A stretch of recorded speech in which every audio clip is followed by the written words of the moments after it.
Listo.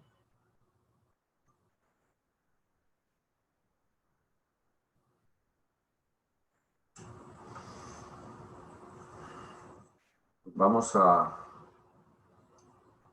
profundizar un poco más en la región etérica del mundo físico o del universo físico, que esotéricamente son llamados los taduas. En la terminología oriental son los taduas. En la terminología Rosacruz se llaman los éteres. En este cuadro observamos entonces las diferentes modalidades de vibración, desde lo más denso hasta lo más sutil de los éteres o taduas. Esta es la terminología oriental. Pibdi, en terminología Rosacruz se dice éter químico. En el oriente se habla de apas y nosotros hablamos en nuestra filosofía de éter de vida. Vayu como éter reflector, Agni como éter lumínico, el Akas como el éter per se. Todo emanado de ¿dónde? Del prana, o la vida, que es la eternidad. Y por supuesto, eso lo podemos correlacionar un poco con el aspecto del espacio y del tiempo.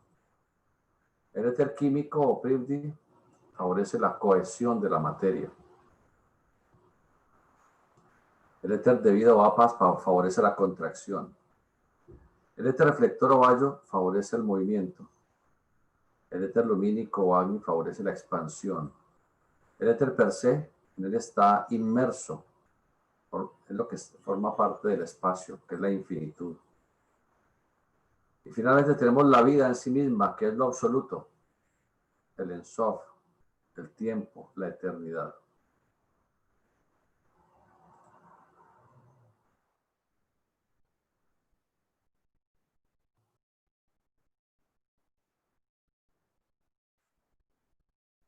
Ahora les vuelvo a colocar el cuadro otra vez.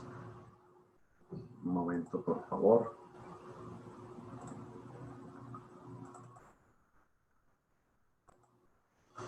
El tiempo, lo absoluto, da origen a la vida, porque él es la vida. Esa vida tiene un nombre oriental y es prana. Prana es vida. El prana permite que exista la vida en un sistema solar.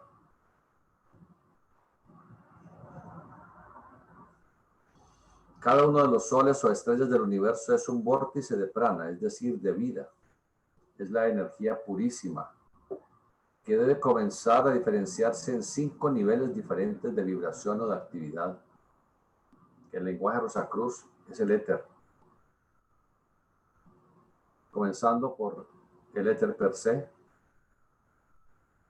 lo más sutil, luego el éter luminoso, el éter reflector, el éter de vida y el éter químico.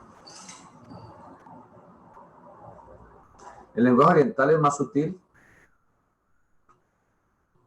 emanado del prana de la vida, es el Akas, sinónimo de verbo, de sonido, de vibración. Es el responsable que comienzo surja, bien sea el universo, una galaxia, un sistema solar, o el momento justo cuando un zoospermo penetra el óvulo para facilitar la fecundación. Son momentos acásicos demasiado sutiles, en los cuales aquel resonar cósmico, el verbo de Dios, entra en actividad para que comience el accionar de aquella energía omnipresente, omnipenetrante del universo. Y es a través de esa vibración progresiva que pueda ir evolucionando la vida hacia la forma y luego regresar en su evolución desde la forma hacia el espíritu.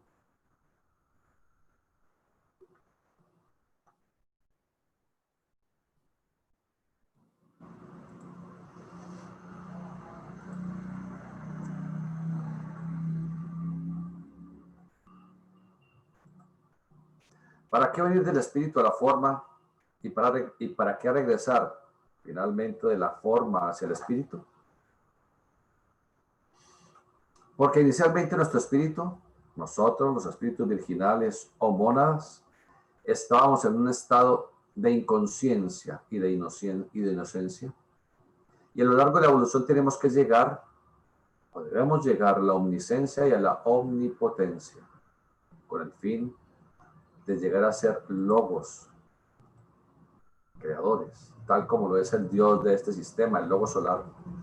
Es un proceso eterno de perfeccionamiento gradativo hasta lo infinito. Jamás la evolución se detiene ni podrá detenerse. Todos estamos en ese estado perpetuo de perfeccionamiento. El Akas está en relación con el espacio, que es infinitud. Pero lo absoluto en el tiempo es la eternidad. En los primeros versículos del Evangelio de San Juan quedó magistralmente expresado. En el principio era el Verbo, y el Verbo era con Dios, y el Verbo era Dios. Y todas las cosas por él fueron hechas, y sin él nada de lo que es hecho sería hecho. Es el Akas. Es esa energía primordial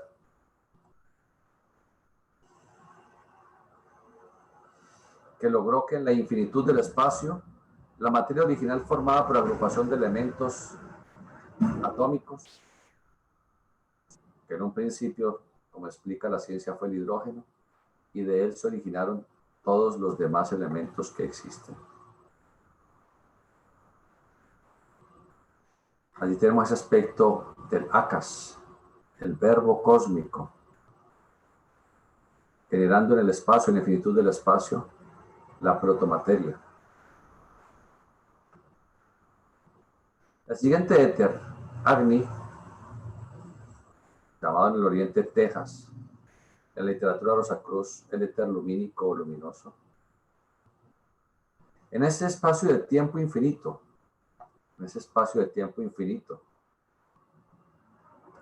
surge lo que la ciencia llama la gran explosión. Es gracias a esa vibración molecular que el verbo ha impuesto a sus elementos constitutivos originales del universo, y esa vibración origina ese momento ígneo, esa gran ignición, ese momento cósmico que no se ha detenido y que continuará, según la ciencia esotérica y la ciencia oficial, durante probablemente cientos de miles de millones de años.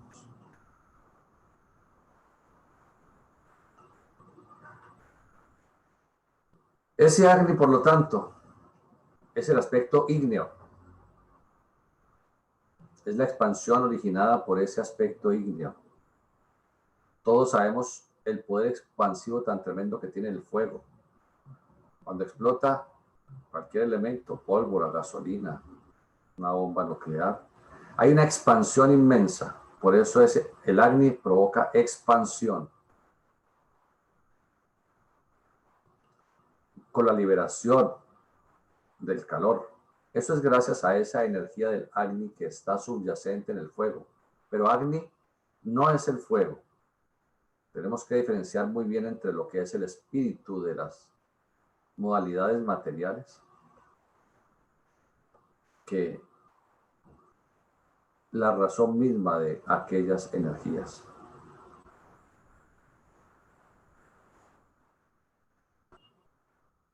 Después de esa expansión originada por el fuego, el Agni,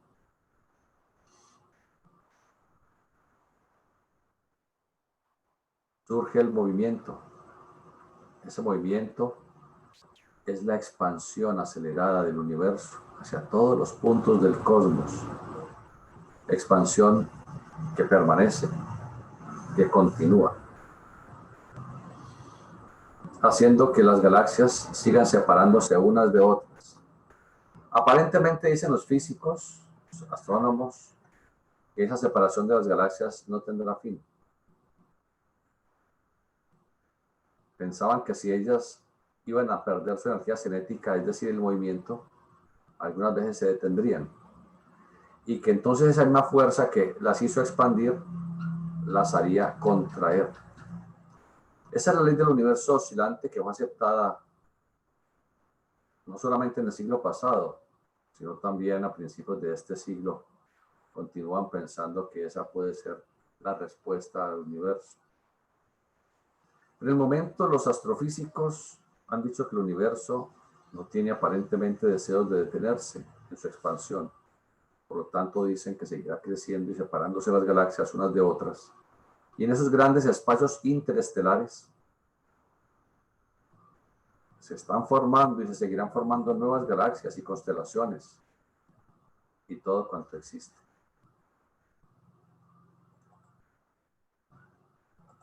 Es maravilloso observar cómo la constelación del Águila, por ejemplo, en la galaxia, la Vía Láctea,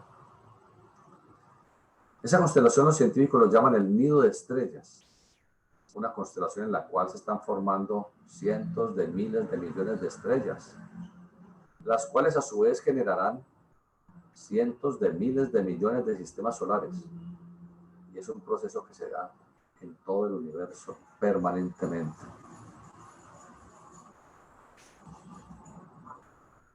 Ese derrotero es nacer y crecer, evolucionar y morir, como todos nosotros, sabiendo que morir no es más que cambiar a un estado de evolución superior. Después de ese aspecto del movimiento, viene la contracción relacionada con el éter apas, el éter de vida.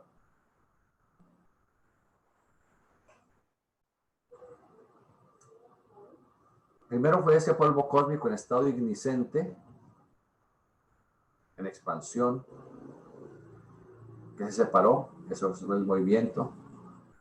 Llega el momento en el cual un vértice gravitacional intenso atrae esa materia y energía para formar una nebulosa. Esa nebulosa formará una constelación y así sucesivamente. Esa es la contracción. Hasta ir formando todo cuanto existe. Apas es contracción. Es contraer esas energías para que se enfríen hasta que llegue el momento en que se va perdiendo esa fuerza cinética interior y lleva a la cohesión. Allí tenemos ya la materia física, densa, objetiva, como la conocemos directamente. Ese es el priti de los orientales o el éter químico de la filosofía Rosacruz. Ese es el proceso de evolución de la región etérica del mundo físico. Eso es lo que la ciencia está buscando desesperadamente con sus fórmulas matemáticas y con toda su tecnología, pero sin poder aún derivar el conocimiento completo. Esto es lo que la ciencia llama la materia oscura y la energía oscura. Es lo único, según los científicos, que podría explicar el universo material.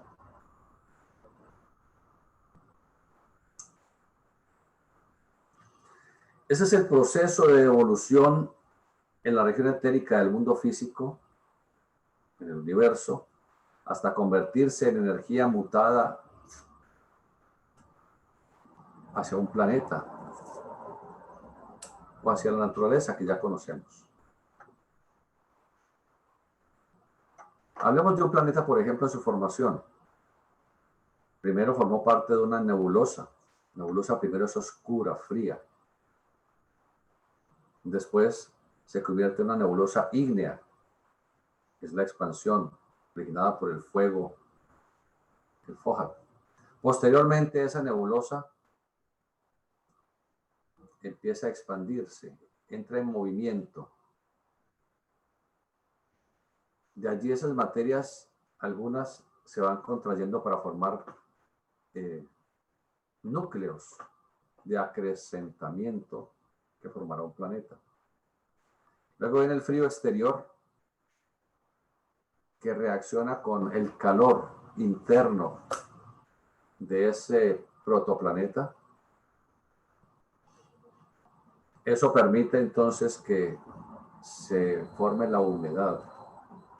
Los planetas físicos, a ellos también son bombardeados por miríadas, es decir, trillones y trillones de asteroides y de meteoritos de hielo. Se forma una nubosidad que rodea el planeta y cuando ya se ha enfriado lo suficiente ese planeta, permite entonces que esa nubosidad caiga y forme, por ejemplo, el mar. Estamos haciendo referencia a algo análogo al planeta Tierra. Esa es una evolución que desde el punto de vista macrocósmico, pero en nosotros también ocurren internamente esos procesos, en donde el ACAS, que es la energía genésica de nuestros padres, la energía, no la sustancia, porque una cosa es la energía que hace que nuestros progenitores se amen, se adoren, tengan el deseo, se acerquen mutuamente, cohabiten, es la energía acásica, el verbo génesis, es la energía de la vida emanada del prana. Volvamos a colocarles otra vez el gráfico para que vayamos siguiendo la lectura. Entonces, el ACAS, ese ACAS permite que nuestros progenitores se amen, se adoren, se busquen, se deseen.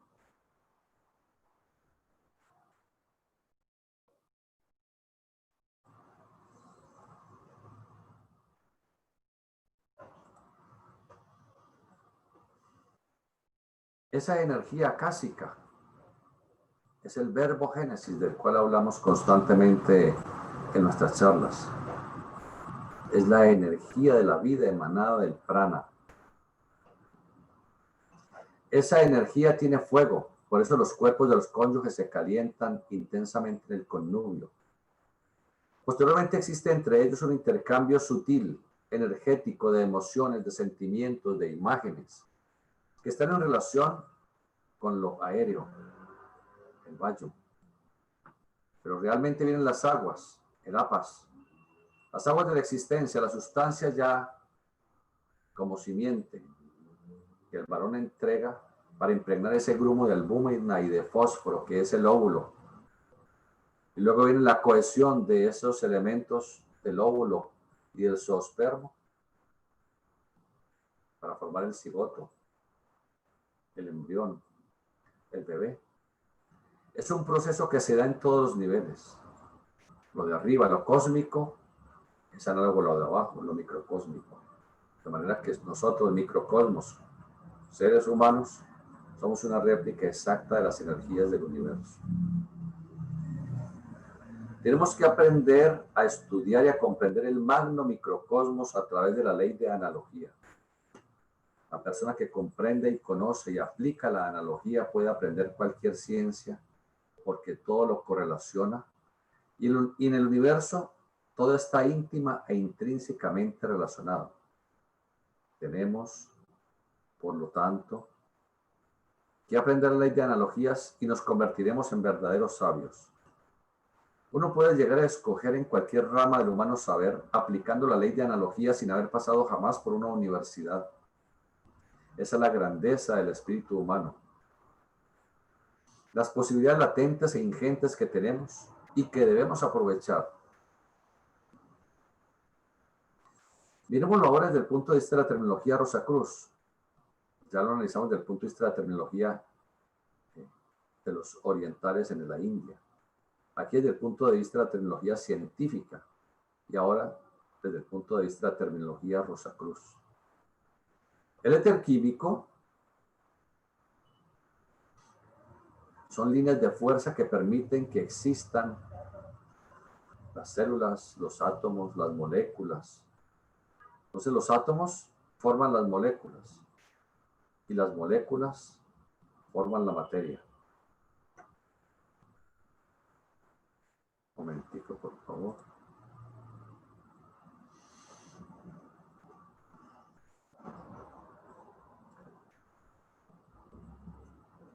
Podemos hablar entonces de un cuerpo constituido biológica y fisiológicamente. Ese cuerpo psicofisiológico. El éter químico permite la cohesión de la materia y la asimilación y desasimilación de todos los nutrientes. Donde existe éter químico tiene que existir algo físico. Todo lo que nos rodea y que es objetivo para nuestros sentidos está constituido de éter químico, que es el responsable de que la materia exista. ¿Cómo actúa el éter químico en nosotros? Permite que podamos nutrirnos y en el proceso de nutrición existen dos fases características: asimilación y desasimilación o eliminación de residuos. La asimilación es la absorción de nutrientes mediante la ingesta de los alimentos, y la desasimilación es la eliminación de esas escorias, aquellas sustancias no asimiladas adecuadamente. Esos son dos procesos primordiales para nuestro cuerpo físico y dependen del éter químico. Todos los éteres tienen dos polos de actividad, porque en la naturaleza, como ya lo sabemos, existe intrínsecamente esa dualidad. Se le suele llamar, hablando de polaridad, como polo positivo o irradiante y polo negativo o absorbente, como si fuera la corriente eléctrica que tiene dos polos, o como un imán que decimos que tiene dos polos.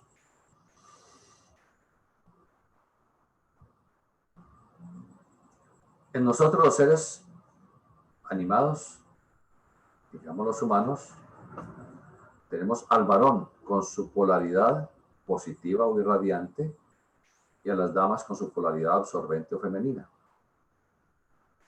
Así, vemos cómo el éter químico tiene doble polaridad.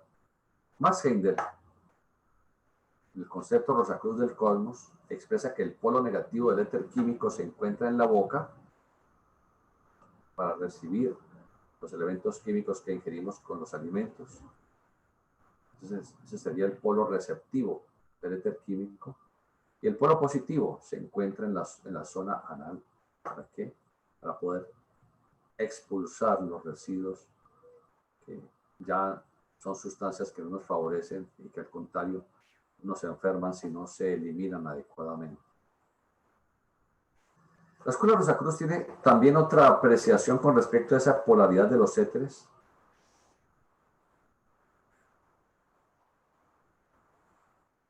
Por lo tanto, encontramos que el éter químico, con su doble polaridad, tiene un aspecto receptivo,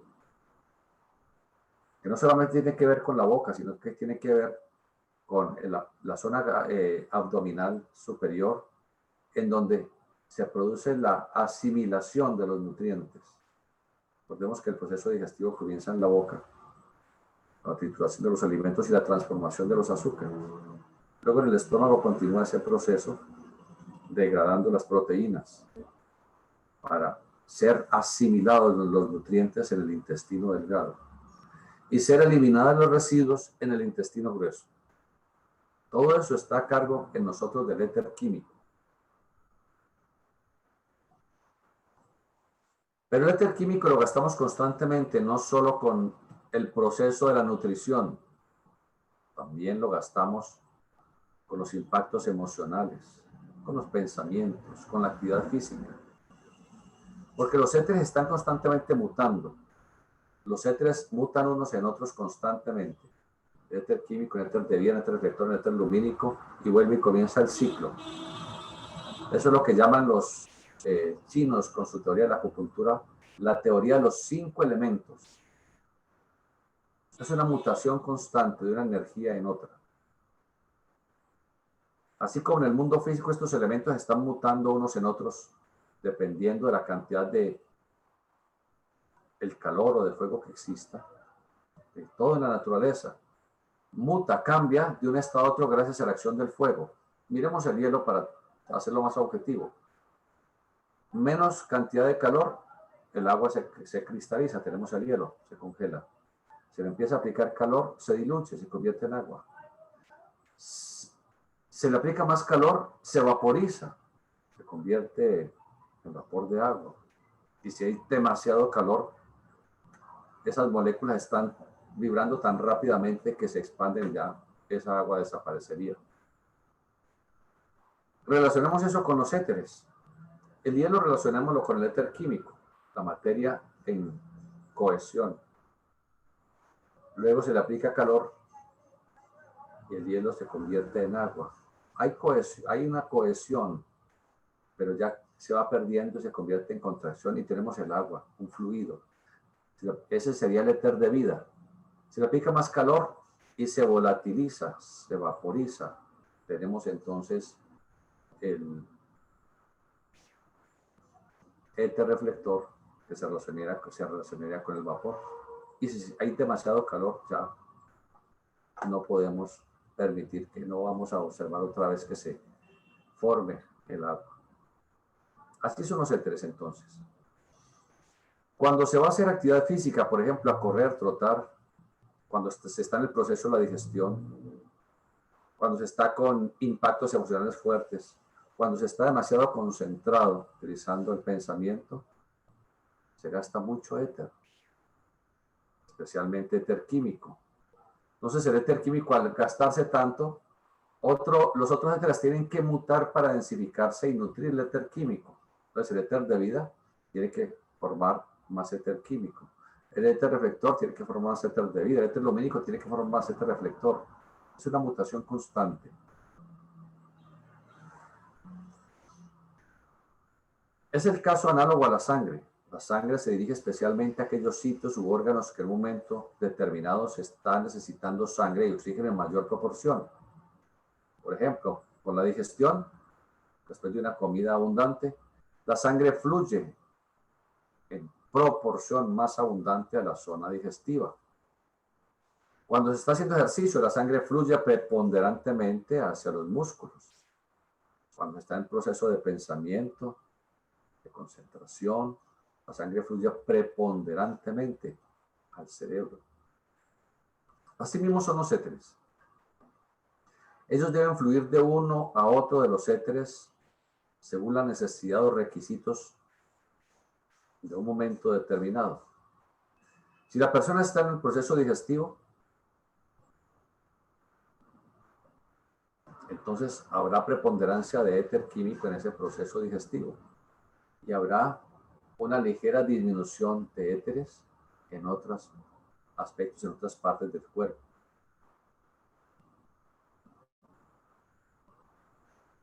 Al agotarse los éteres, ¿qué tiene que hacer nuestro espíritu, nuestro ser interno? Tiene que tomar del reservorio del éter químico para nutrir a los otros éteres. Y así como hay personas tremendamente emotivas o tremendamente mentales, intelectuales, que sufren de estreñimiento, de mala digestión, porque la energía etérica que debiera nutrir el aparato digestivo está siendo utilizada por el espíritu para alimentar, por ejemplo, los pulmones, la circulación, el pensamiento, los sentidos. Entonces, miremos, una persona que físicamente es fuerte tiene un proceso digestivo perfecto. Su digestión funciona perfectamente, su intestino funciona perfectamente, pero puede que no sea un profundo pensador, puede que no sea una persona tremendamente dinámica, porque hay preponderancia del éter químico. Los demás éteres se debilitan ligeramente para fortalecer el éter químico y que se desgasta. Entre más comamos alimentos, más se desgasta el éter químico y hay que derivar de los demás éteres para nutrir el éter químico. Entre más se desgaste sexualmente la persona, más se gasta el éter de vida y tendrá que nutrir ese éter de vida de los demás éteres. Entre más piense una persona, más deberá aprovechar el éter reflector para esos procesos de pensamiento. Entonces se debilitan los otros éteres. Por eso vemos que un pensador, un alto intelectual, es una persona que físicamente es débil, que físicamente es enferma, que su intestino no le funciona adecuadamente. En él prepondera más el éter reflector, pero lo ha hecho a costa de los éteres químicos del éter de vida. Una persona que abusa del sexo, que se desgasta del sexo, esta persona agota el éter de vida. Por lo tanto, como el éter de vida es el responsable muy especialmente de nuestra salud. Por eso se llama vida es vitalidad. Entonces la persona se mantiene muy enferma. Y antiguamente, cuando además la humanidad se alimentaba muy mal, aquellas pobres damas que debían dedicarse a la prostitución terminaban tuberculosas. Y no solamente las damas, sino los caballeros que se desgastaban sexualmente, bien sea por el onanismo, masturbación o por el abuso del sexo, también terminaban en consunción. ¿Qué es consunción? Es tuberculosis.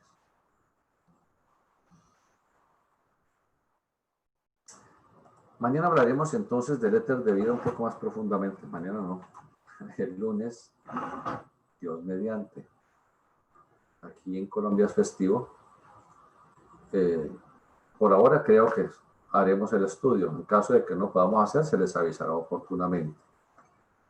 Continuando con nuestro tema entonces del Apocalipsis, espero que ustedes tengan a mano su Biblia para también ir siguiendo con nosotros la lectura correspondiente.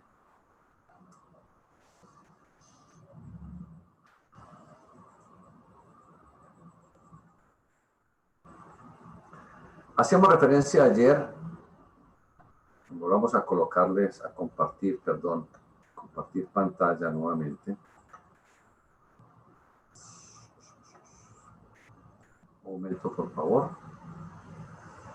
Un momento, por favor.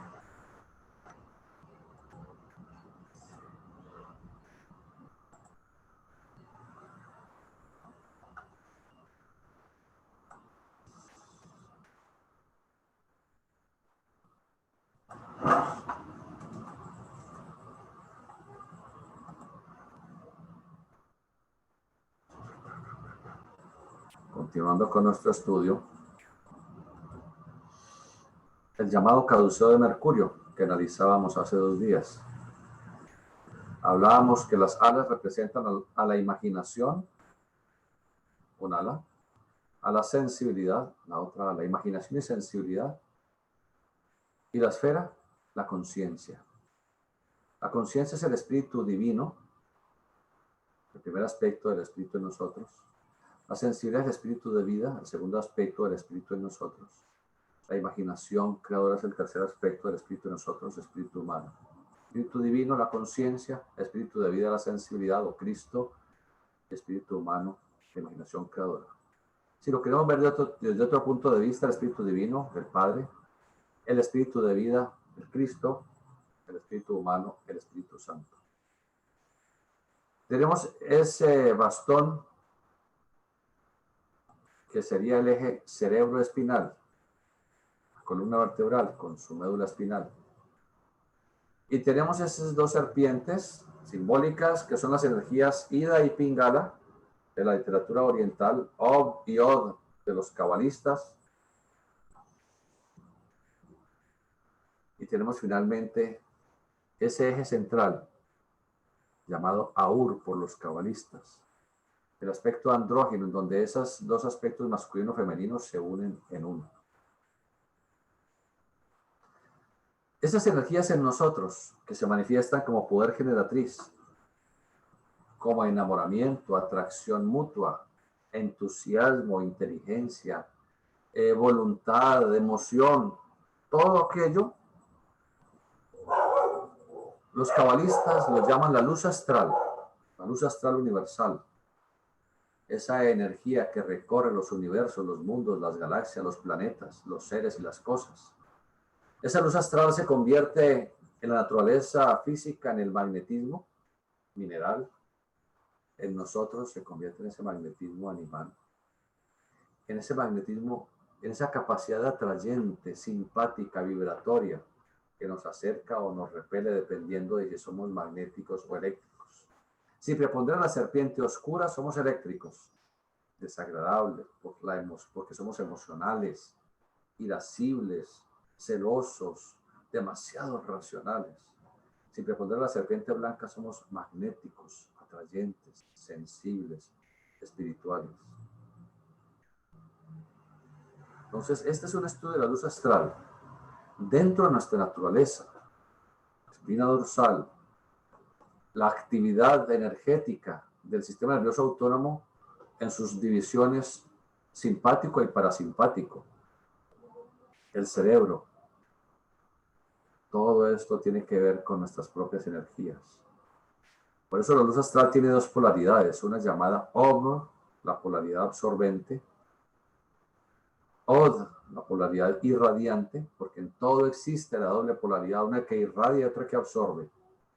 Y la armonía entre ellas, Aur, que es el aspecto andrógino de la luz astral, del magnetismo universal. Aur es el mediador entre la serpiente negra, Ob, que es el lenguaje utilizado de manera perversa. Recuerden que estamos estudiando la iglesia Sardis, el lenguaje, el chakra laríngeo. Y la serpiente blanca, Od, el lenguaje utilizado de una manera bella, espiritual. que convierte el magnetismo en nosotros en un magnetismo agradable, sano. El movimiento del magnetismo se logra cuando la imaginación y la sensibilidad dirigen la energía del logos germinal, Kundalini, la energía que está en la base de la espina dorsal, dirigida por el sendero del perfeccionamiento y del bien. Om es la serpiente negra, la luz astral que se ha desviado por los terrenos de Clifo, de donde se deriva todo el poder negativo que el ser humano puede concebir en algún momento de su evolución.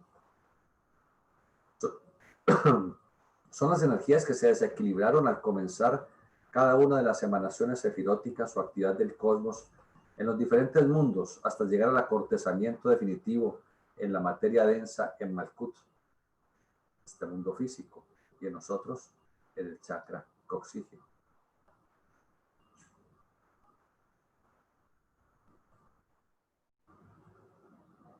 Esos aspectos crifóticos, la maldad, el negativismo, la depresión, ira, envidia, celos, odio, temor, todos los seres humanos en grado mayor o menor hemos alimentado y probablemente seguimos alimentando a la serpiente negra del cosmos, no solamente con nuestros pensamientos y actos, sino también con nuestras palabras, porque somos los hijos de nuestro destino, de nuestras acciones, de nuestros actos, y especialmente de nuestro lenguaje.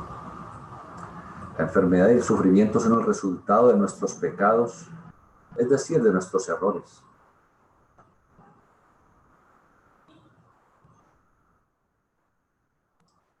Tenemos que comprender muy bien la santidad y espiritualidad del lenguaje.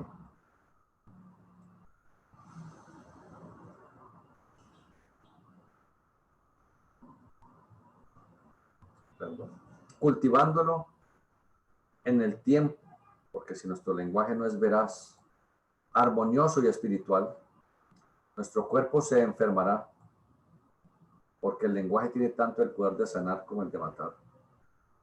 El lenguaje espiritual llega al alma y da felicidad a quienes nos rodean, pero cuando es utilizado de manera negativa, les quita la armonía a los demás.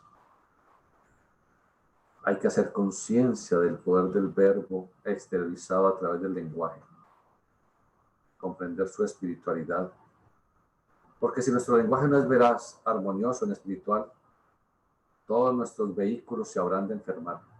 Vehículos son los cuerpos físico, vital, emocional, mental, más el espíritu. El lenguaje bellamente exteriorizado proporciona felicidad a quienes nos rodean, mientras que el lenguaje utilizado de manera negativa les quita el alma a los demás, les quita la felicidad, la salud, la armonía, la paz. Cuando nuestras palabras han perdido la armonía, la belleza y la espiritualidad, podemos estar seguros que en ese momento hemos generado un grave problema para nosotros y para los demás, lo que se habrá de manifestar como tristeza, enfermedades y dolor. Es la ley de causa y efecto, ley del karma, llamada por los griegos la diosa Nemesis, diosa de la retribución eterna, porque todo se va archivando en la luz astral para que la secuencia correspondiente sea nuestra amiga y maestra a través del tiempo. Allí está el gran problema de Ob, la serpiente negra, las energías de la luz astral utilizadas en una forma perversa a través del lenguaje, porque con él hacemos un daño incalculable. Pues pensamos de una manera inconsciente que las palabras se las lleva el viento, pero no es cierto.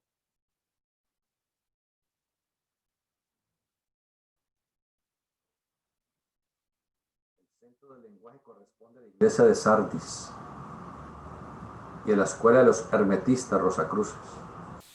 Los misterios herméticos fueron fundados hace miles de años por Hermes Trismegisto, el 3 veces grande, el poseedor de las 3/4 partes de la sabiduría del mundo, porque la cuarta parte es la esencia misma de la naturaleza y del cosmos. Es la incognoscible y eterna absolutividad del espacio-tiempo. Es el Ensof, aquello, lo absoluto, Brahma, o Mula Prakriti, como dirían también los orientales. Es el hacedor de todos los seres y de todas las cosas sin importar el nombre o la cultura.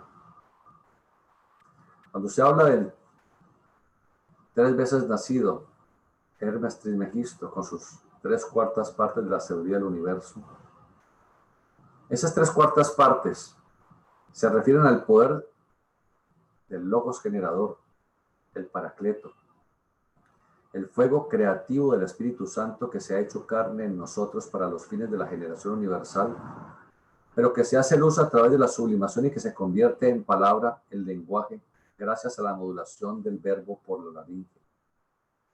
Hace millones de años éramos seres sin mente, sin conciencia y sin relativa sensibilidad. En aquel entonces no existía una laringe que pudiera exteriorizar la palabra. No existía un cerebro que permitiera coordinar las ideas. Pero gracias al poder del Paracleto, un polo de esa energía formó la laringe y el cerebro, mientras que el otro se exteriorizó para los fines de la generación. Solo en ese momento la mente eclosionó en nuestra interioridad para facilitar la ideación del pensamiento, siendo el lenguaje el resultado de todo aquel proceso evolutivo. En un futuro el ser humano pronunciará la palabra creadora, que será perfecta, espiritual, mantendrá el ritmo eterno de la armonía y con ella podrá crear seres y cosas. Cuando finalicemos nuestra evolución en este plano cósmico, tendremos la posibilidad de idealizar alguna forma viviente, irradiando de nosotros la vida, la chispa divina, y a través del verbo exteriorizado como palabra convertir una mónada en un alma viviente, con vida independiente. Con una palabra los adeptos pueden sanar a quien deseen instantáneamente o devolverle la vida a quienes recientemente han desincorporado, calmar las tempestades y la furia de la naturaleza.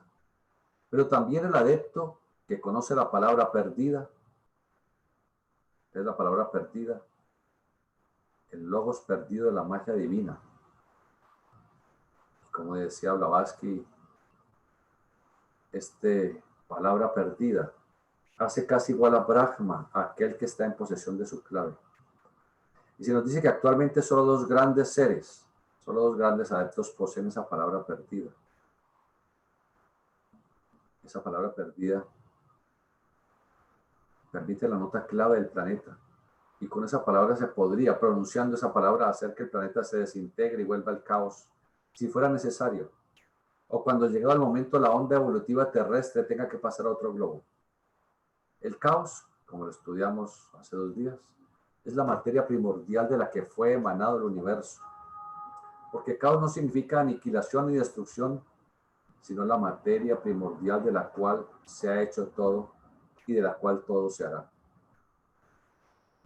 En Apocalipsis capítulo 3, versículo 2 dice: porque no he hallado tus obras perfectas delante de Dios.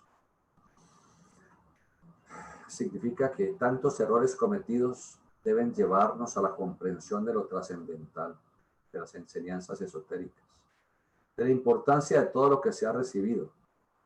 Por eso también dice en Apocalipsis capítulo 3, versículo 3, acuérdate pues de lo que has recibido y oído y guárdalo y arrepiéntete. Arrepentirse es utilizar el proceso de transmutación de lo negativo en positivo a través del ejercicio de la retrospección y de la reminiscencia, que ya hemos hablado aquí tantas veces. Es darse cuenta que se han cometido yerros, que se están cometiendo y que sinceramente se está profundamente dolido, arrepentido de los actos negativos, deseando fervientemente seguir el sendero del bien. Por eso le dice este ser a Juan, es decir, nuestro ser interno, nuestro Cristo interno le dice a nuestra personalidad, le dice, acuérdate de lo que has recibido y oído, guárdalo y arrepiéntete de lo negativo, de los errores, para seguir el sendero del perfeccionamiento. Continúa el Apocalipsis 3:3, dice así, pues si no velas, velar, estar atento, vendré sobre ti como ladrón y no sabrás qué hora vendré sobre ti. Es decir, que si no estamos atentos permanentemente a nuestra vida, siendo inconscientes de todas las actividades, palabras, pensamientos e imágenes del diario vivir, no sabremos el momento en el cual llega la reacción kármica a llamarnos la atención por nuestros actos negativos. En Apocalipsis 3:4 dice: mas tienes unas pocas personas en Sardis que no han ensuciado sus vestiduras y andarán conmigo en vestiduras blancas porque son dignos. No ensuciar las vestiduras es no manchar nuestra aura, nuestro campo de energía, nuestra divina envoltura de luz, no mancharla con vicios y aspectos negativos. Por eso son muy pocos en verdad, como dice este texto, los que andarán conmigo en vestiduras blancas, porque son dignos, puesto que viven en Sardis. Se refiere al lenguaje espiritual. Utilizar el lenguaje de una manera bella, sensible y espiritual acelera nuestra evolución. Por eso, como les comenté alguna vez, en algún momento que Israel Rojas fue visitado por el conde de San Germán, hablaron acerca de que el camino más rápido para la espiritualización de los vehículos es el lenguaje bellamente expresado. Estos que utilizan lenguaje espiritual son los adeptos, quienes viven en Sardis, el centro hermético por excelencia, el centro de Hermes, el lenguaje, chakra laríngeo. Este es el centro utilizado por los instructores, los maestros de la sabiduría y de la luz. Son los que mantienen sus vestiduras, su aura, luminosos, es decir, blancos.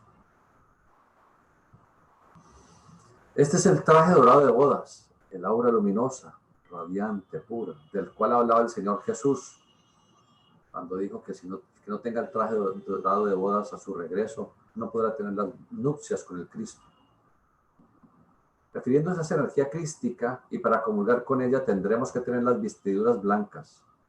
Es decir, cuando la energía del espeirema, el paracleto, kundalini, el fuego secreto, la energía progenésica. Es decir, cuando esa energía eclosione en el corazón como energía y despierte el sentido crístico. Debemos tener pureza espiritual para hacernos merecedores que esa energía actúe en nosotros y nos divinice. Ese es el ideal de los ocultistas en sus logias cuando sugieren asistir a sus reuniones con vestiduras blancas. Pero las verdaderas vestiduras blancas son el campo áurico trabajado con el lenguaje espiritualizado, con actos nobles, pureza de vida y bellas y nobles imágenes. En Apocalipsis capítulo 3, versículo 5 dice: el que venciere será vestido de vestiduras blancas, y no borraré su nombre del libro de la vida, y confesaré su nombre delante de mi Padre y delante de sus ángeles. Eso significa que el que persiste en el trabajo de espiritualización a través de un lenguaje bellamente expresado, espiritualmente exteriorizado, no será borrado el libro de la vida. ¿Cuál es el libro de la vida? El átomo nous en el corazón, el átomo permanente, el átomo arquetípico de nuestro cuerpo físico, y el que guarda toda la información, sin excepción de pensamientos, palabras, actos, emociones, etcétera, que hemos tenido a lo largo de este inmenso peregrinaje evolutivo durante millones y millones de años. Allí el átomo permanente, el átomo no radicado en el ventrículo izquierdo del corazón, que archiva encarnación tras encarnación toda nuestra información, nada se pierde. Todo lo que pensamos, sentimos, hacemos, aprendemos, queda allí grabado indeleblemente y por toda la eternidad. Todos nuestros actos, emociones, pensamientos, sentimientos, palabras del diario vivir. Es con el átomo nous que el iniciado toma contacto para saber no solamente su pasado, sino también matemáticamente para darse cuenta de su futuro. Es el don de la profecía, que no tiene que ver con clarividencia, sino con el conocimiento aplicado, pues quien conoce su pasado sabe exactamente su futuro. Dice este versículo del Apocalipsis, y confesaré su nombre delante de mi Padre. Entonces, el átomos, el Hijo, confía su nombre ante su Padre. El Padre es que la conciencia, nuestro espíritu. Y delante de sus ángeles, ¿cuáles son los ángeles? Las inteligencias atómicas de todos los chakras, coronario, frontal, laringio, corazón, umbilical, sexual y coxígeo. Esos son los ángeles, las inteligencias atómicas de cada uno de los chakras o de las iglesias. En Apocalipsis 3:6 dice, el que tiene oído, oiga lo que el Espíritu dice a las iglesias. Entre las 7 iglesias o rayos de la Rosa Cruz, se habla del rayo de los hermetistas, que trabajan con el lenguaje, chakra laringio, espiritualizando el lenguaje constantemente. Se habla esotéricamente de la ciencia hermética. Algo hermético es profundo, cerrado, hermético. Porque no solamente hace referencia a Hermes, el fundador de ese conocimiento, sino porque debe mantenerse siempre hermético, sellado, este conocimiento, para que no sea profanado por aquellas personas que todavía no merecen el conocimiento, porque no se han esforzado lo suficiente en el sendero de la regeneración espiritual, pudiendo mancillar este conocimiento,